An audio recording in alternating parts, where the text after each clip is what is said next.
My name is Cathy Konkle. I'm a registered massage therapist, and I came to First Whistler for work, and as many families here do, need to afford a place to live, so then bought a place in Pemberton and decided to stay and grow my family here.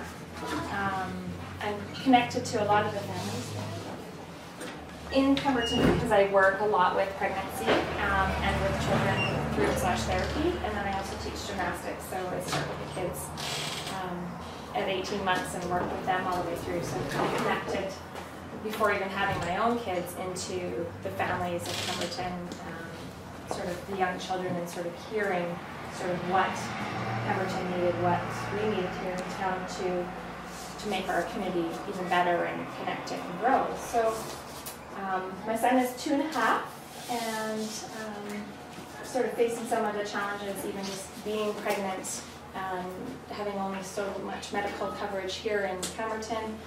Having kids, you can't just generally just have them here in Pemberton, you have to choose sponsor down to Vancouver, so just sort of becoming aware of those sorts of things as I was pregnant and going through having a child, and just creating more resources just available for people having kids in Pemberton and knowing what their options are and all the different places they can go. So once I had Travis, I started going to one of the mummy groups, and that's through the public health, and I connected with, there were about 22 of us that had kids within 2 months of each other, and going to these mummy groups and just really finding that there was a kind of some sort of connection missing, and that was a huge support network, and just that a lot of the parents and families that have come to Pemberton and started families don't have grandparents or even other family members, aunts and uncles, that sort of thing, and just really we became the support network for each other in coming to the public health, and that was just a once a week sort of a thing, and once your children get to a certain age, they kind of hand you off and push you out the door. What we did find were there were a lot of people coming to Pemberton and didn't know anyone and having their kids here, so not kind of feeling quite isolated and abandoned, and just needing some way to connect. And our forms of communication have changed so much over the years. We just started an email list, and if someone was going to the park, we'd start to send out just an email, everyone's going to the park, so we were able to connect that way. So putting Children First initiative is a government initiative, and that's how I kind of got involved. They asked for people who were interested in creating things for children in Pemberton. So I went out to one of their meetings, and that's a government-funded sort of program, and they asked for people to start to get involved, and I kind of said, well, I already have an email list of 20 to 30 people, so I already have sort of that reaching out, and I'd already met people through both my practice and gymnastics. So it was sort of a common ground for a lot of people. So in that, we decided to get together with some other community members and start Growing Great Children. And it's a community organization that just identifies basically what Pemberton was missing, what the families of Pemberton were looking for in Pemberton, and starting to just fill in those holes and do what we could with the resources that we had available to us just at that time. So Growing Great Children came about in December of 2008. We started with our first meeting then, and really found that one of the biggest things was communication. How did people even know if there were drop-in groups going on? How did they know where the library was? How did they know just if there was support networks for people, how to get in touch with them? So we created a calendar which we put out every month, which identifies for the families just all the different activities that are going on, whether they're the library, the community center, tea and drop-in tails. groups. Yeah, all the tea and tails, tea and tails, and those sorts of things, so that even if you were new to town, that you were able to sort of, even if you're just coming through town, you would be able to see what's happening in Pemberton for kids and hopefully join in if you needed that support. And we also discovered that a lot of people wanted some nutritional support, so on the back of our calendar we have a recipe every month, and also just a creative craft or something to do with your kids, just as it comes second nature to some of us to do those sorts of things with our families. Some people are just learning how to be parents and getting some ideas as what to do with their kids especially at certain ages.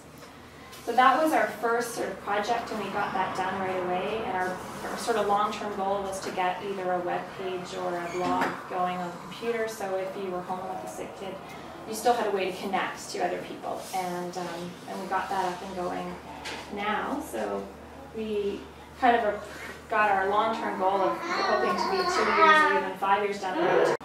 And then really Growing Great Children started to work towards creating something happening every month for the families of 0 through 6 in Pemberton, whether it be a child-oriented event or a parent-oriented event. And we've also tried to connect now with the seniors as well, just trying to bridge that gap, because we don't have so many grandparents around in town, that is definitely a need where the families needing a little bit of support. Can I ask you, when you did that workshop, you'd mentioned one of the weaknesses the families had discovered was that lack of communication. Was there anything else that came out of that workshop as where some of those gaps are? Definitely, even just ways of transportation. A lot of us here in Pemberton are able to walk. That's one of the benefits of raising kids in Pemberton is, like, just even for example, my son, he's in the car maybe once a week. That's a really big shift from, say, growing and raising your children in a community like Vancouver or some of the other communities who are able to walk to the grocery store, walk to the library, lots of friends. That is one thing I think it's just to be noted. Over the past 5 years, there's been 80 to 85 children born in Pemberton every year. So the need for support and the need for children-oriented activities or even family-oriented activities, whether it be parenting workshops, communication workshops, just things for your kids to do that are healthy. I guess you kind of see that with the momentum behind the skateboard park fundraising over the last couple of years. Yeah. Well, I think it gets to be a challenge too when you have this huge baby boom in our little town, and so much provincial and federal funding has just been cut off. So all of a sudden, you're a small community, you have to fundraise for absolutely everything. And I think we all can acknowledge how much fundraising happens in this town for every little thing that you want to do. That being said, Pemberton is very lucky with the resources that we do have available. Now that we have a Strong Start program here in Pemberton, there's something for people to do 0 through 6, Monday to Friday during the school year. We have the HPOP, Sea Sky Community Services, that offers an infant development program, and that's a 0 to 3 program. Some of it is that the funding is coming to both Squamish and Pemberton, so the Strong Start programs are both in Squamish and Pemberton, and there is no Strong Start in Whistler, but even just, I think just because of the size of our community that it's not as spread out, so people are coming together, whether it's the drop-in open gym at the community center, just letting our community know that there's a need for that. And also, because a lot of the people that are having children in Pemberton are not from here, they're quite open to meeting other families and connecting with other people. And also because they don't have their primary families here, that they're also just, it's quite a friendly community when you have children, and just opening up and knowing that there's other people. And from the Barney House, there's photos from 1915 through to the 30s and 40s. And something I always noticed in the historical record here is in these old photos, the kids are smiling and playing and they're goofing around in the photos, which was kind of rare for turn of the century photos, which were usually pretty serious and stand still and don't move because you'd get a blurry image. And a lot of these images are a little bit blurry because the kids are obviously moving, and I've never seen such happy school photos as I have in the Pemberton history book. So I guess to wrap this talk up, I wanted Cathy to give us your perspective on the strengths and weaknesses of raising children in Pemberton today compared to the past. Do you think it's easier now or harder? I think even over the past 5 years it's become a lot easier. I've talked to a lot of people that have raised their kids here. Their children are now 20, 25. Just the fact that there are programs available, there is a community center, it has gotten some funding, there are definitely outlets to do, especially on the cold winter days. In that sort of a sense, there's a lot more going on even in the past 5 years than there has been in the past. It's just continuing to grow.